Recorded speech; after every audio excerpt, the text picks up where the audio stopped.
Hallo julle, baie welkom by Kom ons gesels. Ons het lanklaas gesels en ek gaan nou maar op die sogenaamde bandwagon klim en vinnig bietjie rugby gesels. Nou, soos wat julle almal weet, Saterdag speel die Springbokke en die All Blacks in die eerste van 4 toetse in hierdie jaar se The Greatest Rivalry Rugby Tour wat op die oomblik aan die gang is.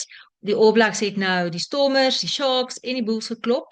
Hoewel ek nie dink dit was noodwendig vir hulle genoeg kompetisie sodat ons baie van hulle kon sien of hulle regtig waar uitdaag nie. So ek dink Saterdag op Ellis Park, Springbokke en die All Blacks gaan groot wees. Ek dink dit gaan regtig waar super groot wees. Ek is baie opgewonde oor die spanne wat gekies is. Hulle is nou vandag uiteindelik bekend gemaak nadat Rassie afgewyk het van sy maandag span bekendmaak sessies en hy het gewag op vandag.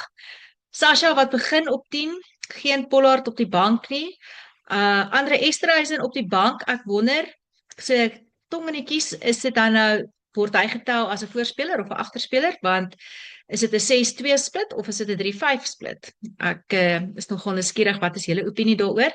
En dan, wat dink julle? Dink julle ons gaan 4-0 wen? Dink julle die All Blacks gaan hierdie toer wen met die 4 toetse? Gister is daar 'n pragtige trofee ook bekend gestel en die trofee het 2 dele, so sou die twee spanne op die ou end die toer of die toetsreeks gelyk op eindig, sal elkeen 'n helfte van die trofee kry. Maar ek glo natuurlik ons gaan die hele trofee kry. So vertel my 'n bietjie, wat is julle opinie? Het julle die span gesien? Ek sal probeer om ook sommer die twee spanne net hier aan te heg aan die videoetjie, want ek dink nogal daar is lekker baie om oor te praat. Staatmakers wat daar is, geen Siya Kolisi nie. So Pieter Stef du Toit is weer kaptein, wat ek dink nie 'n slegte ding is nie. Ook baie geluk. Hy verjaar vandag. Hy's vandag 34 jaar oud.